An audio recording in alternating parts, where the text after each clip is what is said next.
A series of U.S. drone attacks have reportedly killed at least 16 people in Pakistan. Washington has kept up the airstrikes despite a recent declaration from the Pakistani parliament calling for their end. But with the U.S. government eyeing heavy investment in drone technology, Americans fear they could soon find themselves beneath a steel sky. RT's Ganesh Chikhan reports. When a U.S. drone hit the house of this young man in Pakistan, he lost an eye, both legs, and 3 family members. These people are demanding the CIA be held responsible for the deaths of their loved ones, but to no avail. With the use of drones comes a lack of accountability. Those are being operated by somebody at a command center in Langley, Virginia. They're watching it on a video screen. They're pressing the button. They're deciding who lives and who dies. And then they go off for a weekend where they have barbecues in their suburban Virginia and suburban Maryland homes. And who pays the price? The people who are the victims of the attack.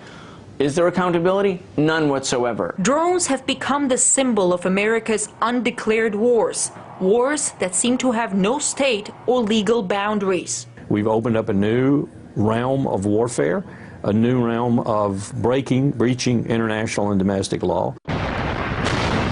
Used in Pakistan, Yemen, and elsewhere, they have killed scores of civilians.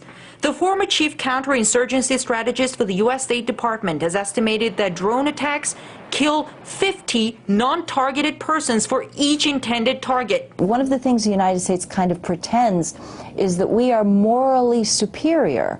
We are better able to judge what is good for other people.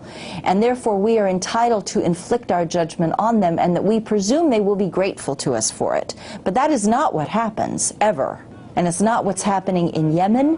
It's not what's happening in Pakistan. They are furiously enraged with us. Washington is looking to increase the funding for drone development by 7 times over the next 10 years. A large part of that will go towards unarmed surveillance drones. The U.S. has for years been using them in another of its undeclared wars against drug traffickers in Mexico. The Mexican government allows U.S. spy planes despite public discontent. There's a lot of concern that the use of these drones by the U.S. government has more to do with U.S. control over Mexican territory than actually going after the drug lords and winning the drug war. While issues of international law and sovereignty trigger little interest among Americans, the prospect of having surveillance drones spying all across the U.S. itself surely does. U.S. police agencies are asking for drones for domestic surveillance, raising alarm among those who think that could be the end of American freedoms. And especially when you look at constitutional activities like free speech activities, they're going to be hovering over crowds that are merely maybe protesting the war or protesting some governmental act, and they'll be chilling free speech. The drones will be equipped with some sort of weapon, sound cannons, some people are saying lasers. They'll be able to punish citizens who are advocating against the government. They've already been used in some instances in the United States. And in 2007, protesters in Washington, D.C. noticed small objects floating overhead that looked like dragonflies. Turned out they were robo-flies developed by the Pentagon as surveillance devices. As America continues developing this PlayStation mentality to killing and intelligence gathering in Pakistan, people live in fear that at any time they could become a target in someone's deadly video game.